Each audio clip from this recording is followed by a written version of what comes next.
Welcome to impactID Clinical Insights. This discussion is about the key concerns in HIV-HCV coinfection and is moderated by Dr. Robert Klein.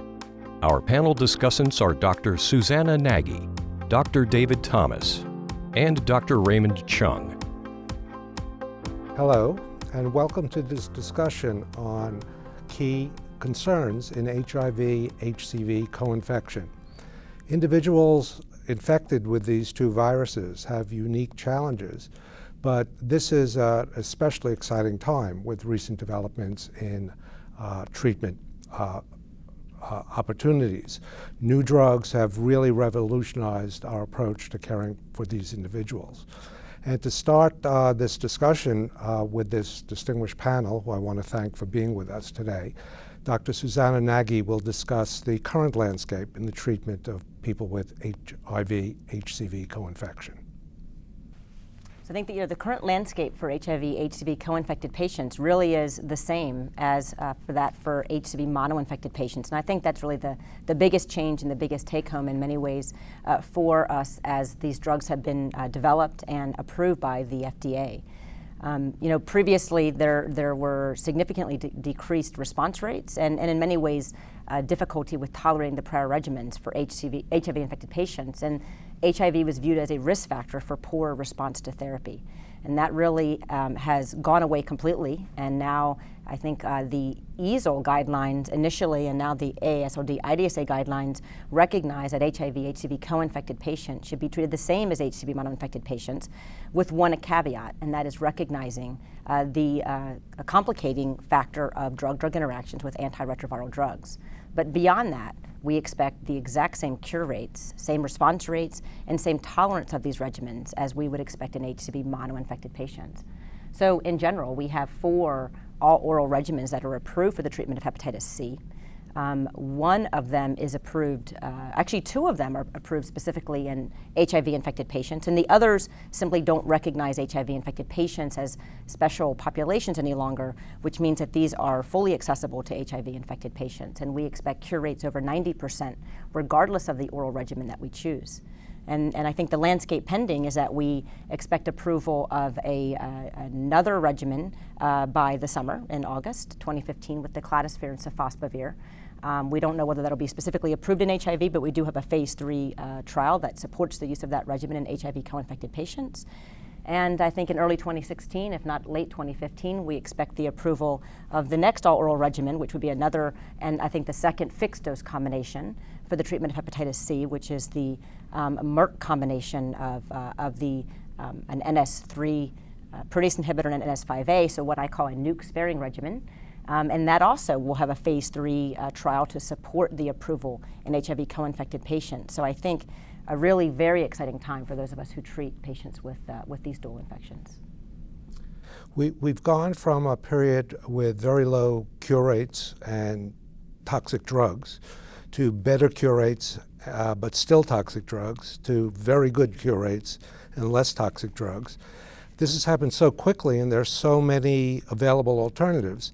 How does the clinician decide which of the regimens to use in the co-infected individual?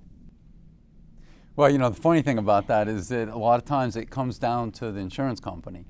You have regimens that are considered to be of equivalent efficacy and safety by the guidelines panels, and you pick one and prescribe it for your patient. You might favor one over another based on its simplicity. You might favor one over another based on suspected drug interactions. But then you get feedback within usually a week from the insurance company about whether it's approved and one of the preferred regimens in their formulary for that particular patient. And then you make adjustments or you appeal. So as Susanna said, we have a lot of options now. It's amazing the difference. And it's come down to some practical issues like the drug interactions and what the insurance company that the patient has approved. When you compare these regimens against each other, this veritable wave of new therapies that Susanna just alluded to, to compare them, to find differences between them is literally splitting hairs at some level.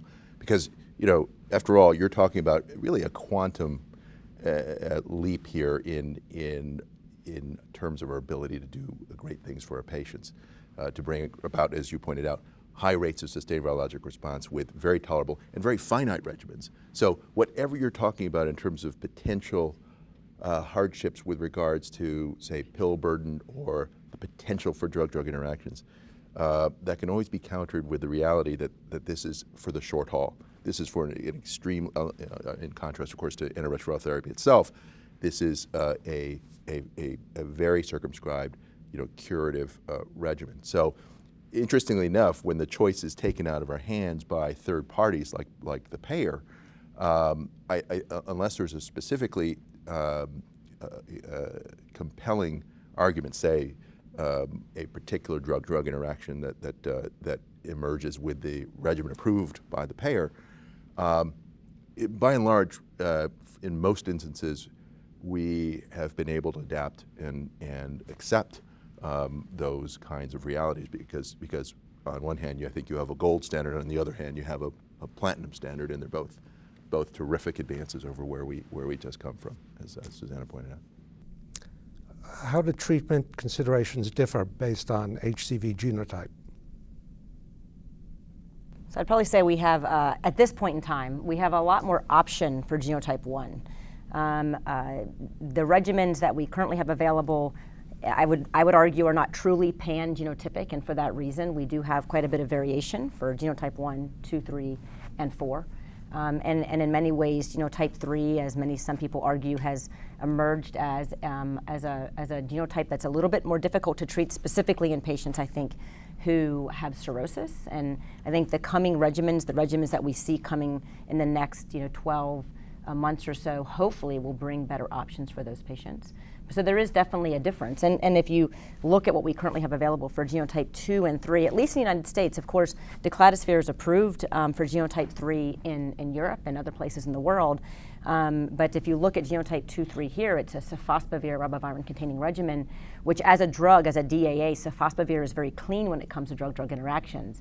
In many ways, decladisvir has drug interactions, but because the pill does not come in a fixed dose combination, you can manipulate the dose of the decladisvir to be compatible with any antiretroviral regimen. And so I think sofosbuvir and decladisvir are two really great drugs when using or when treating patients with co-infection. And ultimately, the combination performed extremely well in a phase 3 for genotype 1, 2, 3, 4 patients. It is a true, probably pan-genotypic regimen. I think the limitation in the United States will be cost. It's exactly as you've heard everyone alluding to here. The issue is that regimen is made by two different companies, and both of those drugs, one is quite expensive, the other is likely to be expensive enough to possibly make that regimen something that is not formulary, for example, for most payers, and more difficult to get.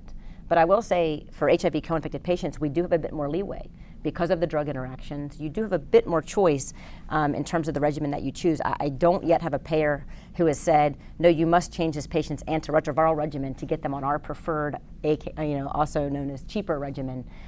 So we do have a bit more choice there. And I think that's what's been really nice, is that you could look to switch a patient's antiretroviral regimen because every one of these drugs has drug interactions, and some of those drug interactions are different. Some regimens you can't use protease inhibitors, some you can, but you can't use with NNRTIs. I mean, it's very interesting to see some of the differences here, and I don't think those are going away. As we add more and more DAAs together, those issues are only going to increase. And I think coming back from EASL, we saw the future of the triple regimen, and that certainly just complicates things a little bit when it comes to drug interactions, although ultimately I think we'll see multiple triple regimens that'll provide lots of opportunity for all of our patients. And those triple regimens look to be much more pan-genotypic, which hopefully will streamline treatment, not just in the United States, but I think around the world. Right. I mean, one of the things that's popped out is this genotype 3 challenge, that genotype 3, especially patients with cirrhosis, even with or without prior treatment failure, who have genotype 3, have emerged as probably the most difficult to cure of all the patients. And so one of the things that's happened in the past couple of years is that change, where we used to focus on genotype 1 being the most difficult challenge. It's really now genotype 3, and there's a couple of options there. It gets to be sometimes a matter of choice. Some would still prefer even using interferon with the patient with genotype 3 and cirrhosis, especially if they've failed before. And that might be the last place anyone's using interferon, with the other alternative being to do just what Susanna said, just to wait for these pan-genotypic or perhaps a declatosphere option in the U.S. Otherwise, where the nuances between the genotypes and even to some extent some subtype differences with genotype 1, where with one of the regimens we have the requirement for ribavirin with the 1As and not with the 1Bs. Some of those nuances are still there and require some level of sophistication, but genotypes, you can see a day when it might not even matter anymore, and we might not have to sort our treatment by genotype. Yeah, in a way, it's really David's point is well taken, that in genotype 3 in particular, there is if you will, interferon's last stand, right? Because genotype 3 was left behind deliberately almost along with 2, because it was viewed as a kind of a pushover in the old PEG interferon ribavirin era. In fact, we used to lump those two as genotypes because we thought that group together had about an 80% rate of response, in contrast to the Geno ones who were below 50%. And that's why, of course, the intensive efforts to develop small molecule inhibitors for Hep C were focused on genotype 1, not only because of the inferior response rates, but because it was, of course, the dominant genotype worldwide. And so all the culture models that have been used to screen molecules have been, basically genotype 1 based or derived, and so as a result, with that deflection of attention to 1, 2, and 3, the development programs for those 2 genotypes really just were really essentially non-existent. It just happened that sofosbuvir, being pan-genotypic, happened to have terrific enough activity against 2 and 3 that it actually sufficed in its sort of first go-round in the early trials. But in that first go-round, we saw that we couldn't lump 2 and 3. We actually had to split them because they behaved very differentially. 2's well above 90% with sofosbuvir ribavirin, but 3's not so much. And then so we've been pushing the envelope ever since, trying to get more mileage out of sofosbuvir ribavirin by extending the duration. But even there, as David points out, we still haven't hit the ceiling. Still, particularly in cirrhotics, still falling short even with 24 weeks of sofosbuvir ribavirin, which is why the study that he pointed out from the EASL meeting that compared directly head-to-head PEG interferon ribavirin sofosbuvir as a 12-week regimen versus sofosbuvir ribavirin for the traditional 24 weeks showed consistently for each group, subgroup, naive, experienced, cirrhotic, non-cirrhotic, that there was a numerically better performance of the PEG-containing regimen. So it may still have, for those patients who are really in need of treatment now, it may still have a place for those patients we think are eligible or candidates for interferon itself. But as has been pointed out, I think this is perhaps just a way station on the road to the ultimate pan-genotypic solution that makes us think a whole lot less about these distinctions. Do you think if you take the 2 issues we've talked about, co-infection and genotype, and do you feel like that the co-infected patient is sufficiently like the mono-infected patient now that we don't need to wait for data on co-infection before we generalize information, for example, with unusual genotypes like 5 and 6? If we wait for a genotype 5 study with co-infection, although there's plenty of that in South Africa, we might be waiting a long time. Do you feel comfortable now just accepting the data from monoinfection and extrapolating it to your co-infected patients. I absolutely feel comfortable with that. But I will there's a little caveat or asterisk, which is if we say that, then it allows drug development, et cetera, to go the route of saying, well, we don't really need to do trials in HIV patients because they're exactly the same and all we need is drug-drug interaction data.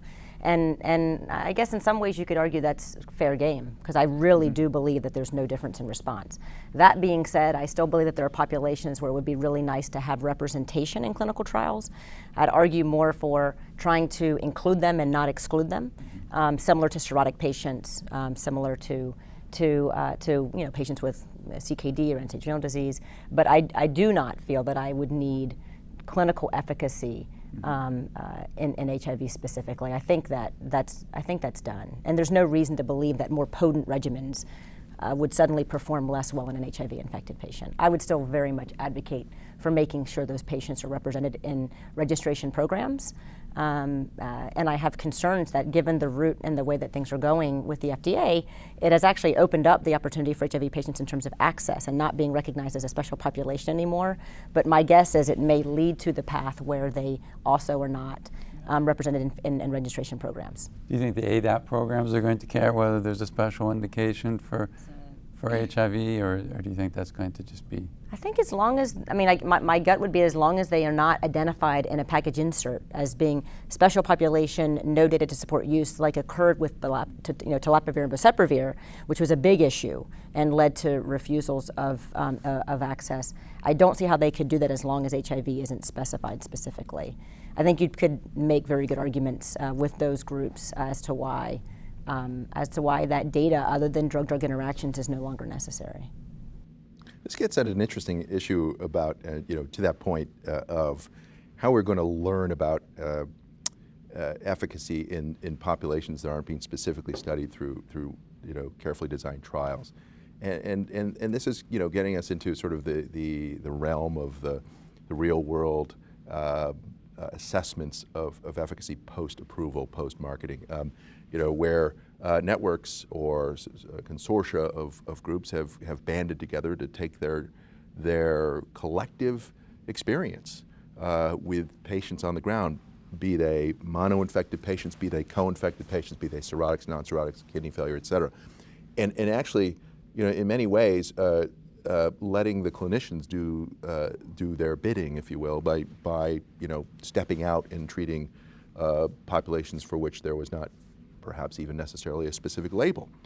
And we're seeing this increasingly from a number of these networks, not just here in the US, but as well in Europe, that a real world experience is being amassed and now, for the first time, really reported to an appreciable extent with heftier numbers, because people have banded their data together. And so interestingly, I think in this co-infection context, one wonders if, the real world data will ultimately sort of fill in the gaps that are, essentially created by the lack of planned clinical trials in these groups. And this may be the future of actually not just this class of medicines, but perhaps classes of medicines, generally speaking. I think my one concern are some of the examples that we can give of drug-drug interaction data in healthy volunteers not translating into patients who actually have infection. I think there are two good examples that you can think of. One is the example of efavirenz and ledipasvir, where people with the drug-drug interaction data were switching patients off of efavirenz because of significant concerns with exposures to tenofovir in patients who were getting ledipasvir sofosbuvir because it was approved before the phase 3 data was presented. And in fact, when that phase 3 data came out, it showed that in fact those patients had the lowest exposures to tenofovir, not the highest. And those patients were getting switched for absolutely no reason. The other example that I would use is the ally 2 of decladisvir and sofosbuvir, where drug-drug interaction data said that patients on darunavir and lopinavir should have a decrease in their decladisvir dose because of the data that actually was, I think, primarily identified with atazanavir, which is another protease inhibitor. And in fact, they found that those patients, at least in the 8-week arm, failed much more commonly because, in fact, when it went into those patients with HIV and hepatitis C, that pharmacology didn't play out. And I think that actually becomes really important when you're talking about directly acting drugs where lower exposures can lead to failure, and especially with an NS5A where I increasingly believe that failure really matters. And I think that's one of the reasons I would continue to push to say we really need that in human data, and I'd rather have it personally as registration going in than post-approval where now you're exposing patients to lots and lots of drug.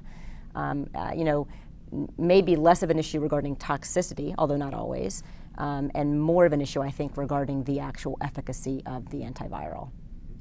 I suppose that given the trade-offs, whereas previously there was such an advantage to the safety advantage to the DAAs, not to mention also an efficacy advantage, that we wanted them to get to the HIV-infected patients as quickly as possible.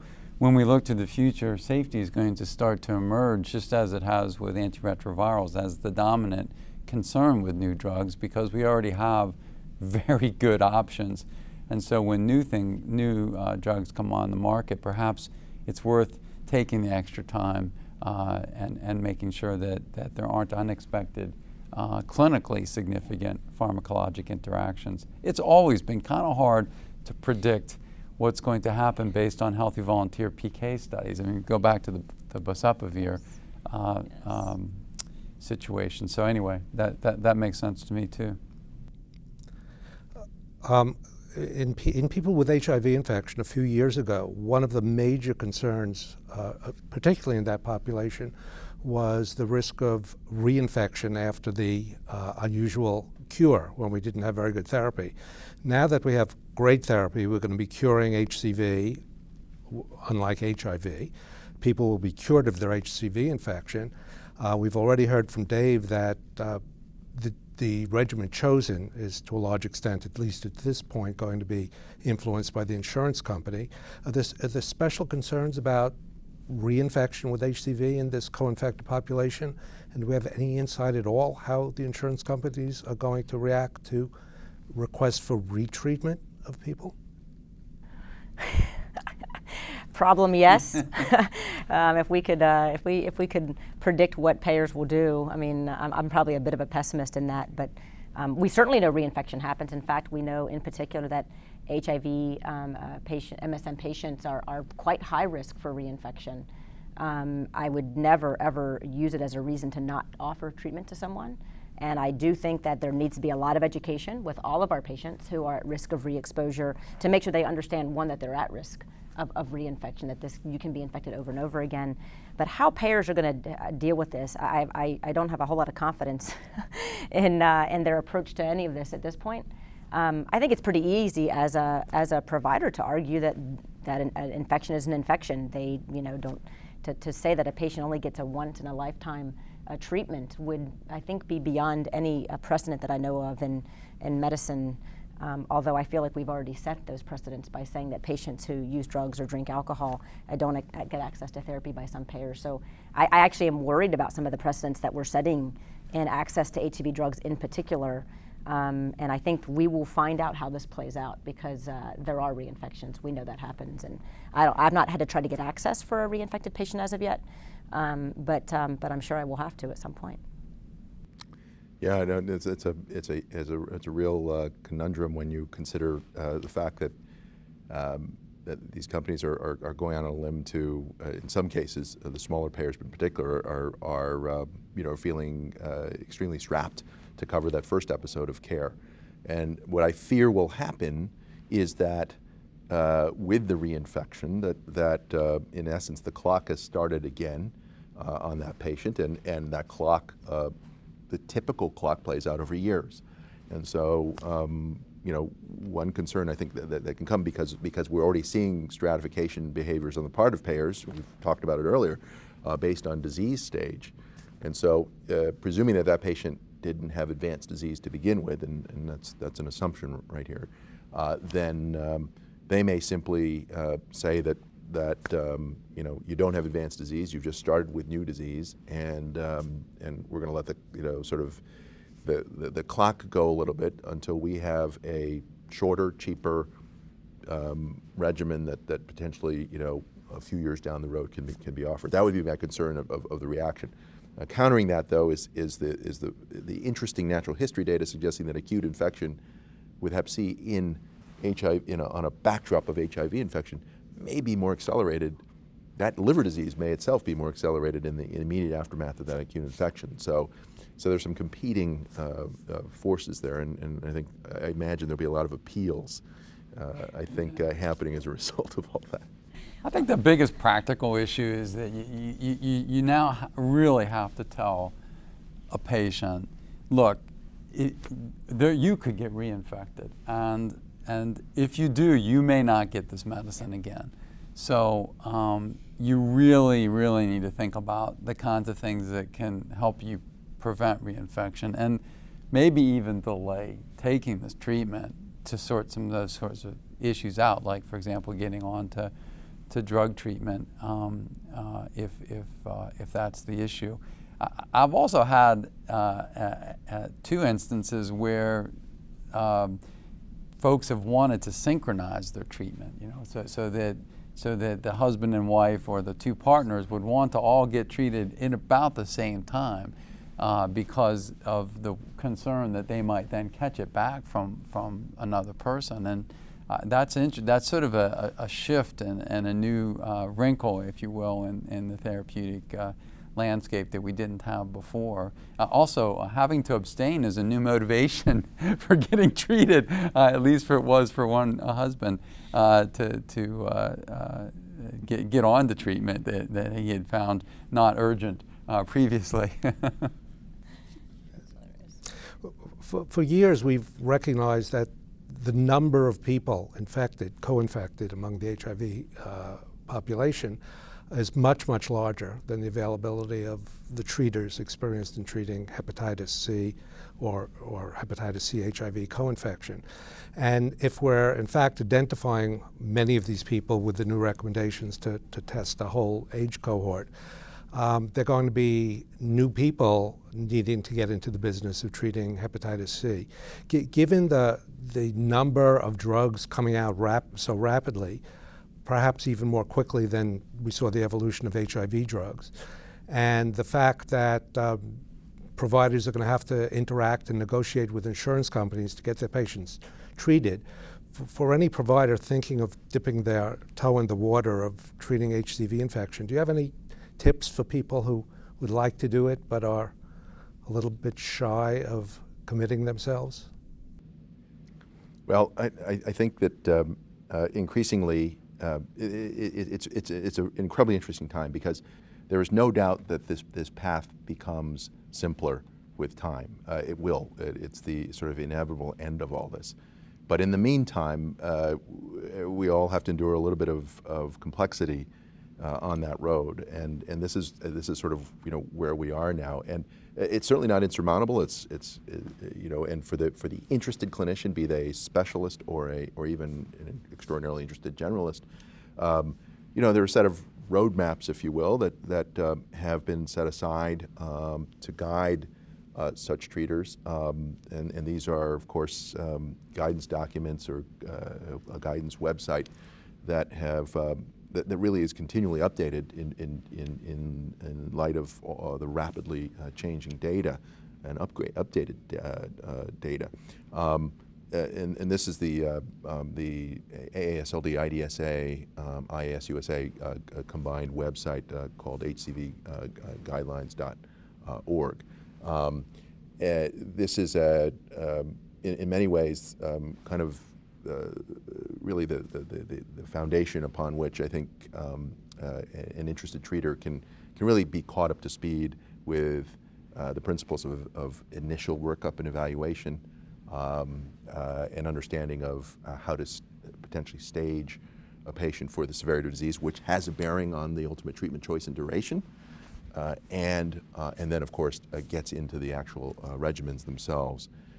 With a differentiation based on a number of the factors we've already discussed, like genotype and treatment experience, treatment naivete, presence or absence of cirrhosis, for instance, and of course guidance regarding the formerly special populations, like the HIV co-infected patient.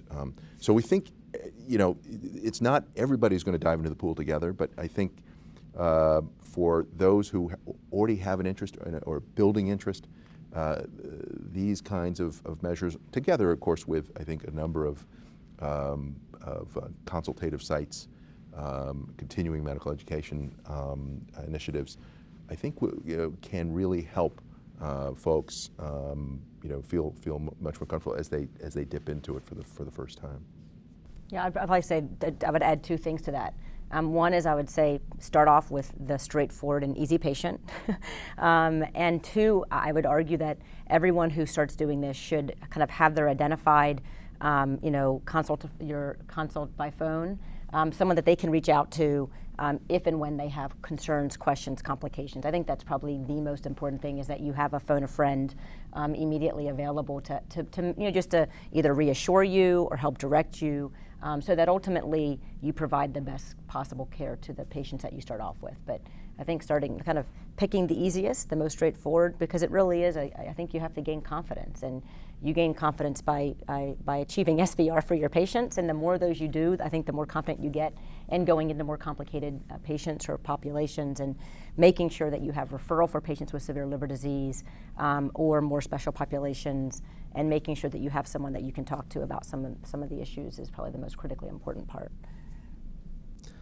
We know how important it is to continue to follow people for potential liver complications even after curing their HCV infection. For the chronically infected HIV infected patient with co-infection, we also know the limitations, the values, but limitations of staging of liver disease.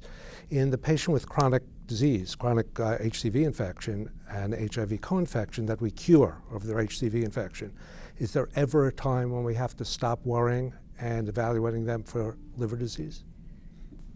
Well, I mean, we're kind of congenital warriors, or we wouldn't have gone into this field that we're in. But yeah, I mean, really it comes down to two groups. There's a group with cirrhosis or near cirrhosis, and then there's the group that doesn't. And the group that doesn't, once their hepatitis C is cured, hepatitis C can be scratched off the problem list, and they can stop thinking about it as long as they don't get reinfected.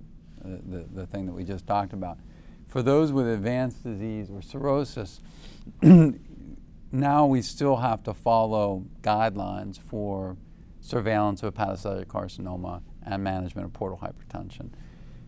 It's possible, I actually think it's imminent, that there'll be a day when we find out that among even that group that there's a set where their markers of liver disease start to improve and look like others without cirrhosis, and we no longer have to keep following them that way, and we can scratch cirrhosis off the problem list like we did hepatitis C. But for right now, that's not true, and for this year, we still have to monitor those individuals. I think it's important for that not to become an obstacle for curing and engaging people into treatment, because sorting out that group can be pretty easy, and treating can be easy. And I was at a primary care meeting where they were going over, well, isn't this too difficult? But I had just heard them go through the guidelines for diabetes, and I can tell you that this is not as difficult as treating diabetes. It's just not. I mean, if you can handle diabetes and hypertension, you can handle this. And statins and all that. I mean, it's just not that much extra. The most common risk when we return patients to care of their primary care provider after having achieved, the SVR, the sustained virologic response, is the directive for just that group of patients, these F3 to 4s, these cirrhotics or bridging fibrotic patients, that you must continue, at least for the time being until we know more, HCC screening and likely even varicose screening. That may be the most important message we impart if we do part with those patients. And I've had a little reticence or reluctance about doing it for just that reason, that message will fall through the cracks. We've learned from the post-SVR long-term follow-up data that risk of HCC is reduced significantly, about 75 to 80%. But there's still this pocket of 20% or so who do get HCC, and they'll get it perhaps 1, 2, 3, 4, 5 years after the SVR was achieved. So that's still a very touchy subject for those of us who manage liver disease. And so, and it's important, therefore, in part, that you're treating an infection, and in many cases, you're treating a liver disease too. And that may be again, that's the education that has to get out. Yeah, and I would probably add to that, especially for providers who take care of HIV.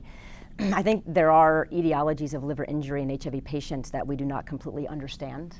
And even a patient who has HIV and hepatitis C, for example, who is only stage 2 disease in the liver biopsy, many of those we would generally argue should not be at risk of liver disease complications and progression of disease.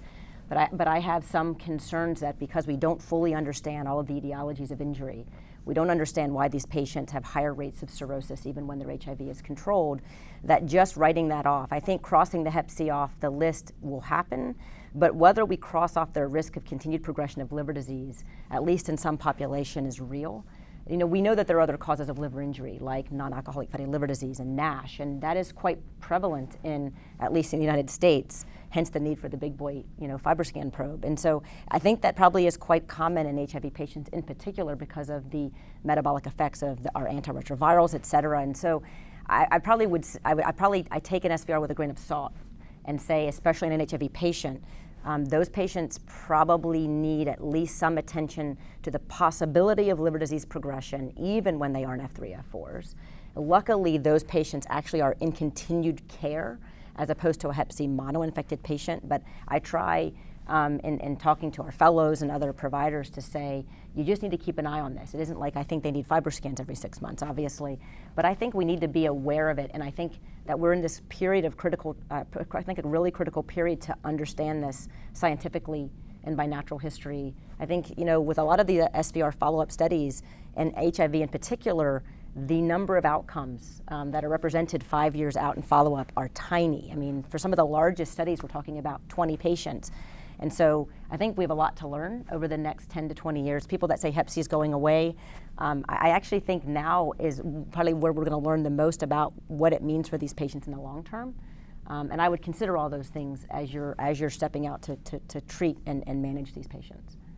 You raise a really good point, Susanna, about the issue of cofactors and the instructions to the patient when you've discharged them of the hep C itself. I mean, they may have fatty liver disease to begin with, you may have even seen it on a biopsy, or you may see it on imaging, or they may just simply have the clear-cut risk factors physically for fatty liver, and they may be drinking.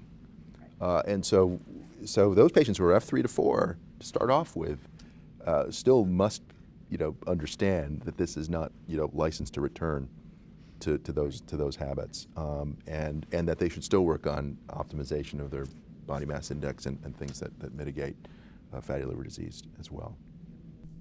Well, we've had a fascinating discussion about the importance of hepatitis C co-infection in people with HIV infection, how important it is, but we're now at a time of tremendous progress and excitement with the newer, safer, more effective directly acting antivirals for hepatitis C. I want to thank our distinguished panel for a stimulating and informative discussion, and you for watching. Thank you.